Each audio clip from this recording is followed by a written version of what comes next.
இந்திய உளவுத்துறை அதிகாரி, ஓய்வு பெற்ற அதிகாரி திரு சுப்பிரமணியன் நம்மோடு இணைப்பில் இருக்கிறார். அவரோடு பேசலாம். வணக்கம் சார். வெளியுறவுத்துறை அமைச்சர் ஜெய்சங்கருடைய இந்த கருத்து என்பது, இதை நேரடியாக நாம் பார்க்கலாம் அல்லது இந்த தாக்குதல் இன்னமும் தீவிரமடையும் என்பதற்கான அடிப்படையாக இந்த கருத்தை நாம பார்க்கலாமா? வணக்கம் மேடம். காலையிலேயே நமது இந்திய மக்களுக்கு ஒரு மகிழ்ச்சியான நிகழ்ச்சி இது. இரண்டாவது, நம்மளோட வெளியுறவுத்துறை அமைச்சர் ஜெய்சங்கர் அவர்கள் மிக சரியாக இந்த தாக்குதலை பற்றி தனது கருத்தினை தெரிவித்துள்ளார்கள். இப்போ நீங்க எல்லாமே நல்லா தெளிவா பிரீஃபிங் பண்ணிட்டு இருந்தீங்க. இந்த டெரரிஸ்ட் கேம்ப்ஸ்ல பார்த்தாச்சுன்னா 5 கேம்ப் பாகிஸ்தானோட பஞ்சாப் மாகாணத்திலும், 4 கேம்ப்ஸ் பாகிஸ்தானோட நம்ம POKலையும் இருந்து ஆப்ரேட் பண்ணதுங்க. இது நேத்து ஜெய்சல்மீர்ல நம்மளோட ஏர் எக்ஸசைஸ் நடந்துட்டு இருந்தது.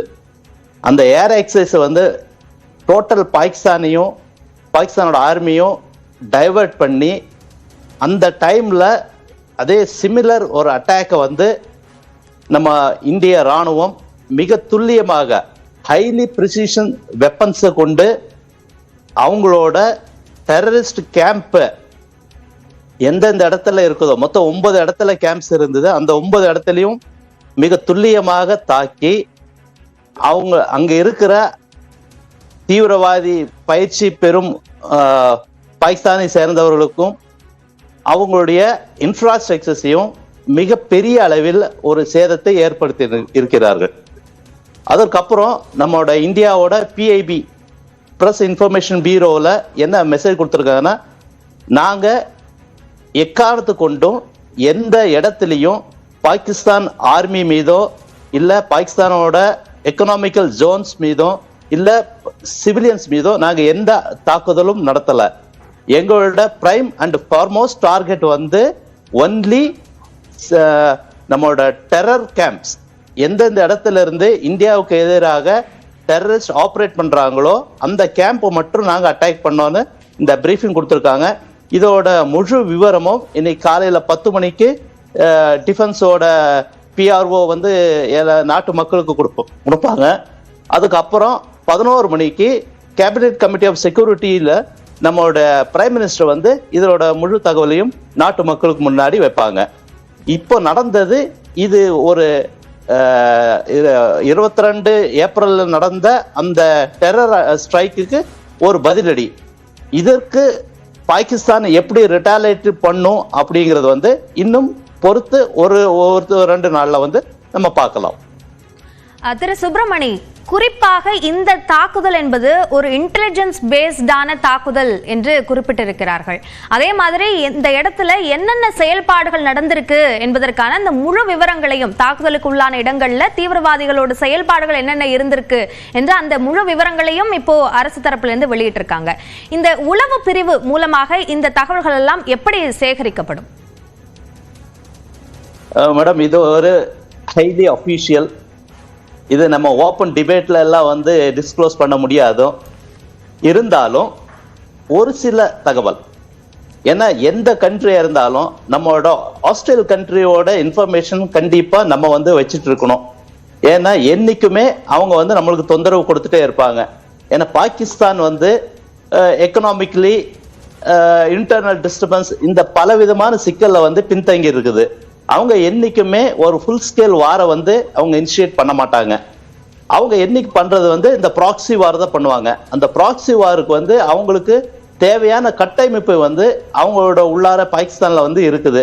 எல்லாம் பார்த்தாச்சுன்னா உங்களுக்கு ஒரு மசார் அமைப்புலையும் இல்லை மசூதி அமைப்புலையும் ஒரு ரெசிடென்ஷியல் காம்ப்ளெக்ஸ் அமைப்புலையும் வச்சுட்டு இருப்பாங்க.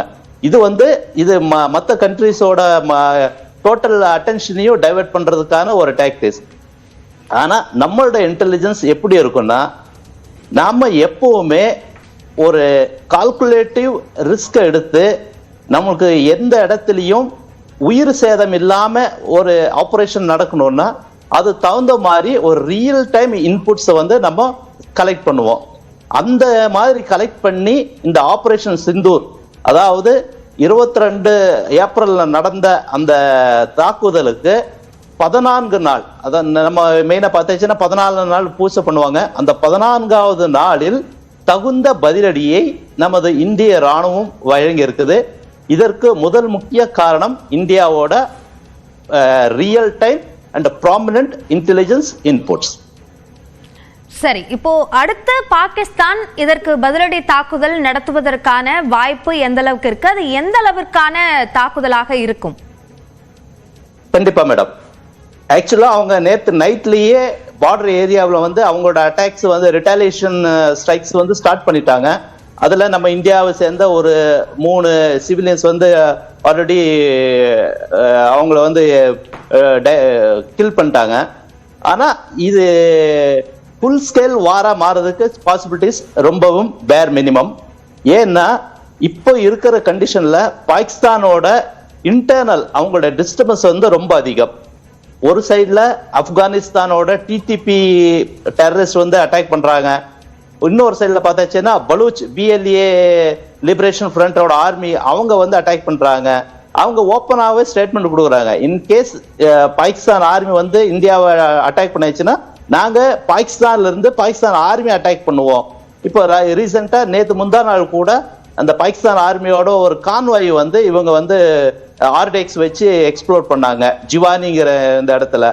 ஸோ அவங்களுக்கு உள்ளாரியும் ப்ராப்ளம் இருக்குது.